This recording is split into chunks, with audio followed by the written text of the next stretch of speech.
Hi friends, బాగున్నారా? ఈరోజు video అయితే ఆనకాయ కర్రీ అండి. చాలా బాగుంటుంది. ఇందులో అయితే పచ్చికారం అండ్ పాలు పోసి అయితే ఉండాలి. చాలా రుచిగా ఉంటుంది. ఒకసారి మీరు కూడా ట్రై చేయండి. ముందుగా అయితే పోపు చేసుకొని అందులో అయితే కట్ చేసి పెట్టుకున్న ఆనకాయ ముక్కలు అయితే వేసి కలిపి ఒక 5-6 నిమిషాల వరకు అయితే మూత పెట్టి మగ్గించుకోవాలండి. ముందుగా అయితే మన యూట్యూబ్ ఛానల్ చూస్తున్న వారైతే మన ఛానల్ని అయితే సబ్స్క్రైబ్ చేయండి. ఆ తర్వాత పచ్చికారం వేసి మరలా 2 నిమిషాలు అయితే మగ్గించుకోవాలి. నా వీడియోస్ అయితే మీరు చూస్తున్నారు కానీ ఫ్రెండ్స్ లైక్ చేయడం అయితే జరగడం లేదు. నా వీడియోస్కి అయితే లైక్ చేయండి. మీరు కొట్టే ఒక్కో లైక్ నాకు చాలా ఇంపార్టెంట్. ప్లీజ్ లైక్ చేయండి, సబ్స్క్రైబ్ చేసుకోండి.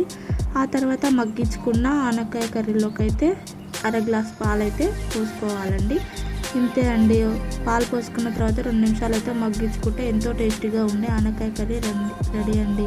తింటా ఉంటే తినబుద్ధి అవుతూ ఉంటుంది. ఒకసారి మీరు కూడా ట్రై చేయండి. Please like, share and comment, subscribe చేసుకోండి.